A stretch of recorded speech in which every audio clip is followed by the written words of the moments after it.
We're with Greenbrier West coach Toby Harris. Toby, first of all, you guys are coming off a great season last year. A lot of guys back. What are the expectations? Well, of course, anytime you win a number of ball games from last year, the expectations are high. And we were fortunate last year. We got through relatively injury-free, and everything just fell our way. Now, we can't live on that. We've got to get back up and try to get ready for this year. You came back last year. Last year was your first year back. You started the program here in '68. Was there any hesitance on your part to come back out, or were you kind of excited about it? Oh, you know, athletics have been in my life my whole life. You know, I was fortunate to play high school football and college football, and then I coached. And even though when I wasn't coaching, I was out here watching them. So to get a chance at my age, it was great, and I do get excited about the games. What were you doing before you came back? Were you kind of trying to enjoy retirement, or what was going on? Well, I had retired here as principal in 2004, and I actually coached 3 years at Oak Hill. And then I was just kind of enjoying retirement and doing a little bit of extra work, doing some things. But, you know, I'd been out of athletics for quite a while. When they asked you to come back, was there any hesitation whatsoever? Or? No, none at all. I'm glad I just have a good time being around these kids. Got great coaches to work with, and I've just really enjoyed it. You got obviously with a leading rusher, one of the leading rushers in the state back, and Noah Brown. Is his offense going to be centered around him again?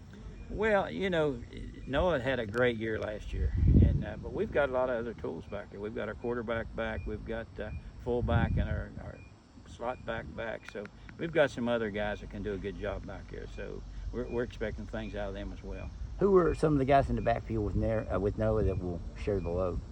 Well, Levi Weichel. Levi started all last year for us and plays a wing back, slot back. This year we've moved him to fullback on some of our sets.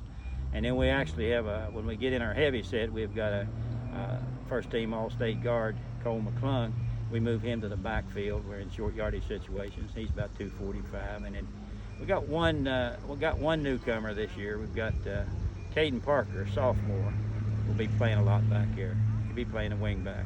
On the line too, I think you're pretty stout up front. Is that going to be a key as well? I mean, if you're going to run them, I know sometimes you can pass the ball if you need to, and you got a pretty good quarterback there. But is that line going to be a key? Oh yeah, the line. Yeah, we're fortunate.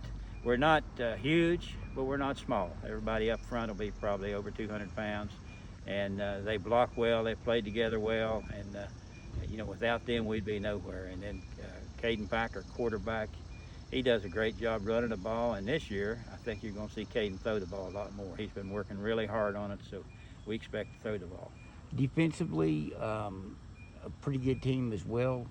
What's your defense looking like? Well, we've got all of our defensive back but two guys, and we've already found, I hope we do when we get in the contact work here, we think we've found the people that's going to replace our couple of down linemen we lost. So we're expecting big things out of defense.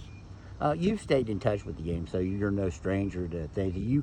Have you tried to bring back a little bit of the old school football as well, though? Well, and in Southern West Virginia, it's always going to be run first, obviously. Right. Well, honestly, you know, I am kind of old school football, and when I talk about, we kind of mix things. One of my assistants, Isaac Osborne, is a great offensive mind, and we've got him working with us. He's a spread man, and I was more of an under center man, so we just we do both. You know, you'll see us out there in a spread in the field, and you'll see us come in tight and get under center and run the ball right at you. So, have you noticed any coaches that are kind of a little, last year in your first year, a little taken aback by the things you were able to do, maybe bringing some stuff back that people hadn't seen in a while? Well, I don't know. I don't know if we've had any influence on it at all, but I do know that the football field gets a little bit tighter when you get down around the 20-yard line, so it's a little harder to spread the field and do the things you do out in the middle of the field from a spread. So that's kind of why we go back. And of course our size lends us to do that too. We got a 230-pound tailback, 245-pound fullback. So, and not many people have that, especially in single A. Right, single A, we're blessed, and that gives you a little opportunity to go straight ahead. So, or do you? Obviously, there's a lot of differences in the game when you first started. Is there one major difference that you've noted?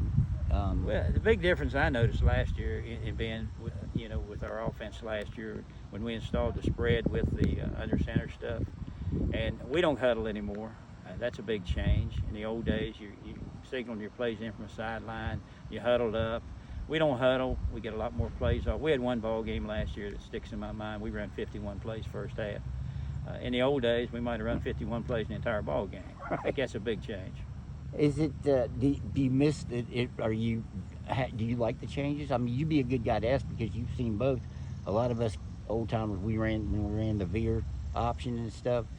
We like that. Nowadays, it's more of a spread. Do you favor one type of football over another? I think you just have to look at your personnel, and I think obviously, you ask about running. We are probably last year we're more of a running attack, and then we don't have the great speed that we can spread you out and throw the ball and do that. But we just keep working on it. We just hope to get better at it, and we're just going to do whatever the defense gives us.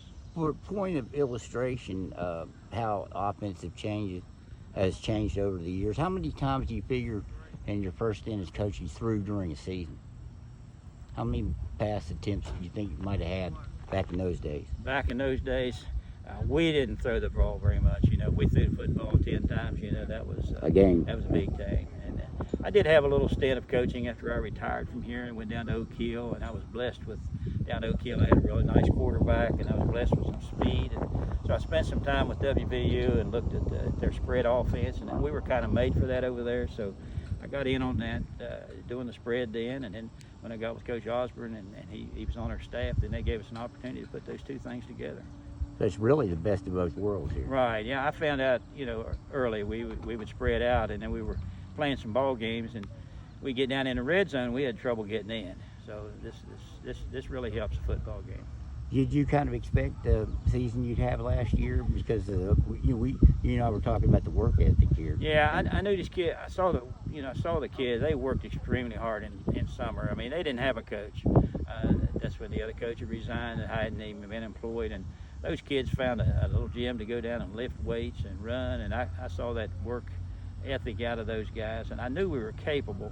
But then you have to do a lot of things in order to win your ball games. You got to be injury-free. You got to not drop the ball around and stuff like that. We were fortunate last year to win that. Okay. Hey, Coach, I appreciate the time. Good luck this season. Okay, thank you very much.